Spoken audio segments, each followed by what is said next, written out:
तुमने क्या तब्दीली लानी है?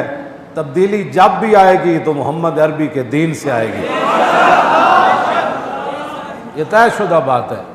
हाँ, तब्दीली तो तब आती कि जब वो खिलाड़ी को जिताया गया, जीता नहीं है, वो जिताया गया, तो खिलाड़ी तब्दीली तब लाता कि उस दिन कहता कि ये मेरी ज़िंदगी का सारा असासा है, ये मेरे पैसे हैं, ये मेरा माल है, आज के दिन मैं अपने तमाम असासे गरीबों के नाम करता हूँ।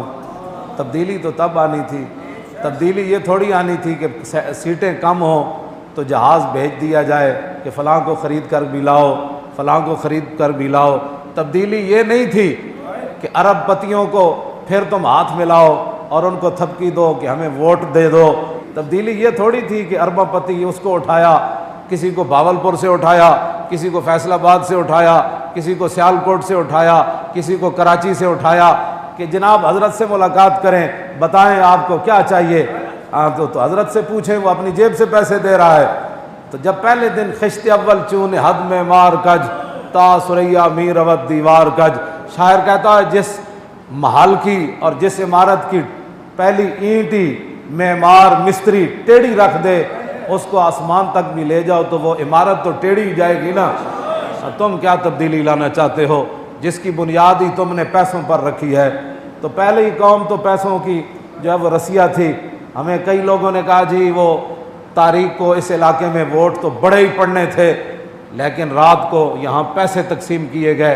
मैंने कहा पागल, अगर तुमने पैसों ही पर बिकना था तो फिर हुजूर का दामन पकड़ा क्यों था?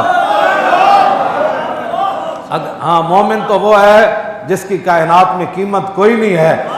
अगर तुम्हें पैसे रात को किसी ने दे ही दिए थे तो सुबह का सूरज तुलू होने के वक्त तुमने चौकों के अंदर रख कर उनको जलाया क्यों नहीं? हाँ, तो तुम्हारी तो फिर कीमत ही इतनी थी। हमें आकर क्या बातें करते हो? हमारी तो बात यह है कि काब बिन मालिक को मलिक गस्सान हुजूर उनसे नहीं बोलते थे।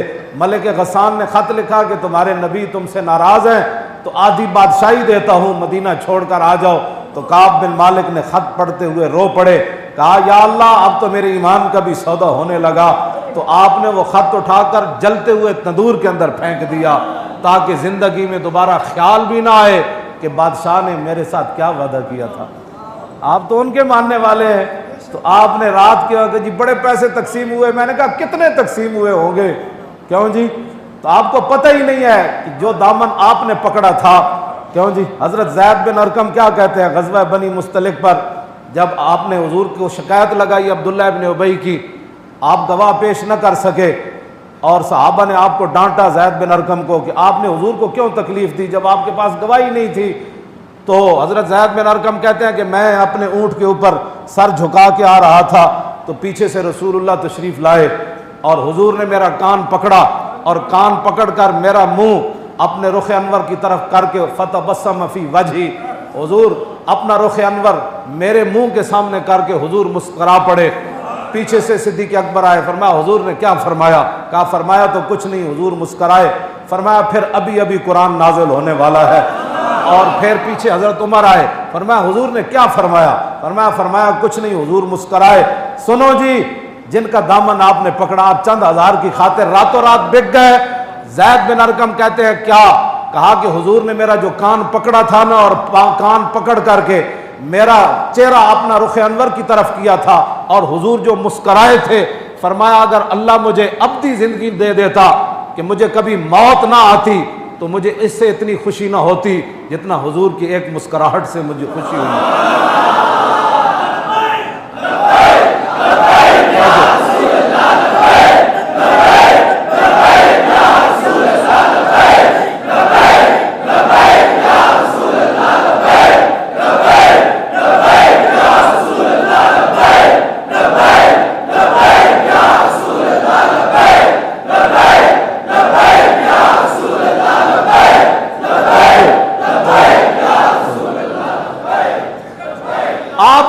रातों रात कितने पैसे मिल गए जी?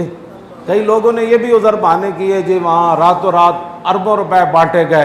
तो मैंने कहा अरबों रुपए को पर तुमने थूका क्यों नहीं? क्यों जी?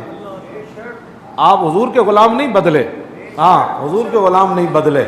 हाँ जी, वो तो जन्नत भी लेने आए तो छोड़े न ये गली, मुंह फेर बैठेंगे हम तेरी दीवार की तरफ। हाँ, तो हुजूर के गुलाम नहीं बदले, जो वो तो पहले ही बेकऊ माल थे, उनकी कीमत लगी नहीं थी, उनको रातों रात जिनको पैसे मिले।